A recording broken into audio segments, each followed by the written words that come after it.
Bonjour, on se retrouve dans cette nouvelle vidéo où je vous partage mon point de vue sur les matchs qui vont se jouer à huis clos en Italie.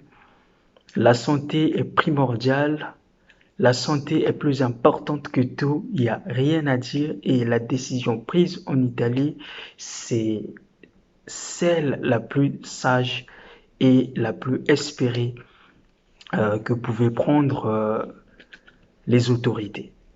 Et donc, malheureusement, footballistiquement parlant, cette situation, elle va gêner un peu certaines équipes qui étaient sur la bonne dynamique et permettre peut-être à d'autres de se relancer dans la course au titre. En Italie, actuellement, il y a trois équipes qui se disputent la première place. Il y a la Lazio Roma, la Juventus et l'Internazionale. Quand on regarde ces trois équipes, on se rend compte la Lazio, c'est la seule équipe qui était vraiment sur une bonne dynamique ces dernières semaines.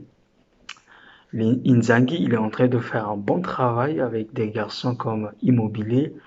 Non, c'est juste incroyable. Ils font vraiment une belle saison. Peu importe les résultats finaux de cette saison, pour moi, ils ont déjà gagné. Et de l'autre côté, on a la Juventus qui était vraiment en doute parce qu'ils ont perdu à Naples, ils ont fait match nul face au Milan en Coppa Italia et ils ont perdu à Lyon. Ce sont des équipes, ils ont aussi perdu à Verona. Ce sont des équipes avec, comme Massimiliano Allegri était là, la Juventus arrive à gagner parce que là, moi je pense que la Juventus est supérieure à ces équipes.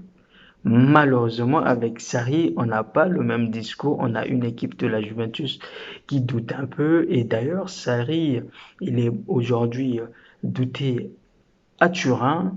Il y a des supporters qui veulent même qu'il dégage. Et je suis persuadé si le match entre la Juventus et l'Inter s'est joué dimanche, et vu la dynamique de la Juventus actuelle, peut-être que l'Inter avait plus de chances de gagner ce match et donc mettre un peu plus en difficulté cette équipe de la Juventus. Et peut-être aujourd'hui, Maurizio Sarri ne serait plus l'entraîneur de la Juventus. Donc, le gagnant de cette affaire, d'une part, c'est Maurizio Sarri, parce qu'aujourd'hui, des matchs vont se jouer à huis clos. Peut-être la Juventus aura des mauvais résultats. L'absence des supporters pourra justifier ce manque de résultats et les sports et la pression qui plane aussi autour de lui va tomber un peu.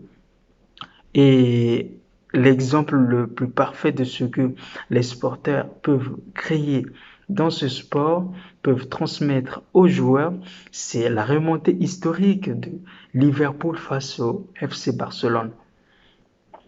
Et je suis persuadé si les matchs se jouent à huis clos, encore un match, ça va passer 2, 3, 4 matchs. À un moment donné, il faut être vraiment fort psychologiquement pour avoir des bons résultats et ça va fausser le fin du championnat en Italie. Il y aura peut-être une équipe qui va vraiment profiter de cette dynamique, du fait de jouer à huis clos, de se remobiliser, d'être plus performante que les autres.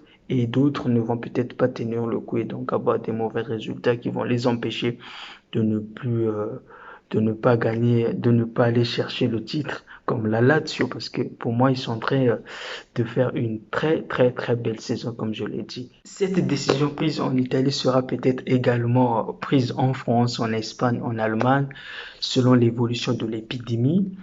Et en Champions League, ça sera peut-être la même chose. Et quand on sait l'importance mentale dans cette compétition, le fait d'avoir ses supporters à ses côtés en Ligue des Champions, ça aide énormément.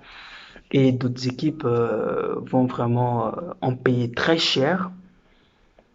Personnellement, le match retour entre Manchester City et le Real de Madrid, je préfère qu'il se joue comme il s'est joué à Madrid dans les mêmes conditions parce que je veux que le Real de Madrid arrive à faire une belle performance en se qualifiant face à City. Je ne veux pas qu'on dise ouais, le Real a peut-être gagné, c'est parce que City n'avait pas ses supporters. Vous voyez ce que je veux dire?